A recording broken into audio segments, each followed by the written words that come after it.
This section we're going to cover information about stress management. Now last section we talked about stress and how it affects us, but this section is going to primarily focus on ways that we can manage that stress. So there are tactics that will alleviate the stress reactions, especially the negative ones, and there are some that will make the negative ones even worse, and I'll talk about both of those in just a moment. Some of these strategies can include the things that we want to do to help reduce the stress. Is going to be changing work hours, because sometimes if you're working just working night shift totally all the time, and that's all you're doing, you might need a change of venue there. Change, going from nights to days, or if you're working days all the time, you may need to go to the evening shift or whatnot, just to get a change. Or you may need to cut back on the overtime. Sometimes the overtime, you can get burnout if you're just working all the time. One thing I always suggest to people getting in the field is don't get into a position where all you do is work in EMS. If you've got a second type of career or second skill set, utilize it. That way you get a change that can help keep things from piling up on you. Talk about your feelings. Sorry about that. Peanut went down the wrong hole. So talk about your feelings and seek help if needed. There's nothing wrong with seeking help. There's nothing wrong with talking to your feelings. Hopefully you'll gain a rapport with your partner. That way you can talk, or you have a friend that you can talk to, or talk to a loved one, or if you need to go talk to a therapist or a social worker, that's fine too.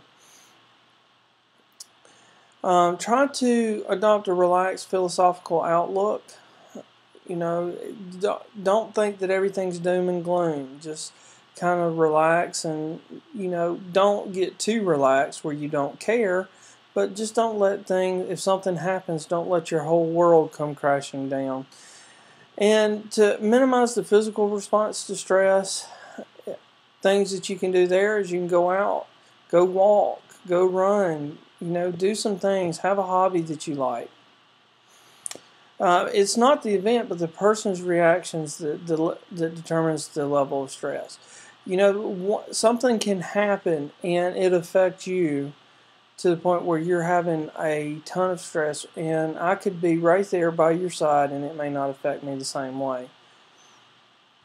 So it's the way we react to it versus the event itself. So we can't blame the event solely. So what's one thing we can do? We can participate in CISM, which is Critical Incident Stress Management.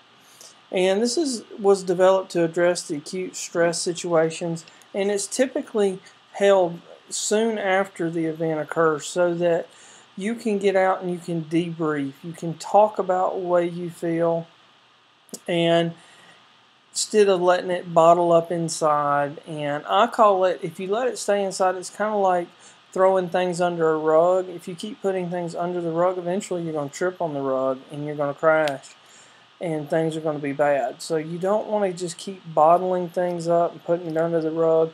This gives you an avenue to get things out in the open. Now, it's not a blame session or anything like that, so don't be afraid to go to these and participate. They are very helpful. They can help us, especially whenever you've got certain feelings that's difficult to express, because you're going to have a facilitator there that's going to help facilitate this session, so you're not just in there alone, and you're able to diffuse and also debrief and talk about things. If you've got concerns, you can bring those out, except for, the facilitator is not going to want you to point fingers or anything like that to cause more stress. It's more about the way you feel and your reactions to it that it's going to help us there. So, what are some strategies that we can use to manage stress? One thing is we can change partners and avoid negative or hostile personalities, because there's just certain people out there that have these negative personalities, and sometimes it's hard to work with them without getting negative ourselves. So we don't want to get negative ourselves. Change your work hours, cut back on overtime, change your attitude about the stressor. Talk about your feelings with people you trust. Seek professional counseling if needed. Don't obsess over frustrating situations, such as relapsing alcoholics and nursing home transfers. Focus on delivering high-quality care. I mean, the nursing home transfers, those are people too. They need help, and that's what we signed up for. Unfortunately, what we do is not 911 day in, day out, saving lives. Being there for that elderly person is just as important as well. Try to adopt a more relaxed philosophical outlook. We talked about that. Expand your social support system apart from your coworkers. So go out and have friends other than the people that you work with all the time, so that you have another outlook, another point of view that you can fall back on. And sustain friends and interests outside of the emergency services.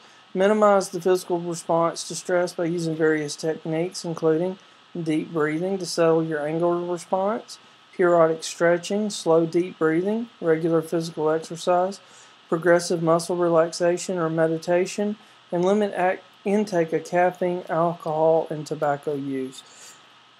Try your best.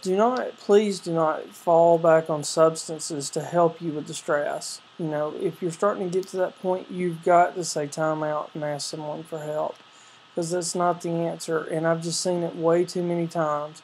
I've seen way too many people go down that road, and it never ends well for them. But I've seen people that started going down that road, they got help, and then they are still, right now to this day, in a long, rewarding, successful career.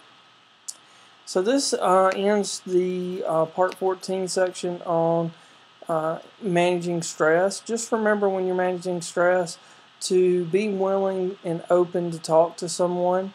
Find someone you can confide in.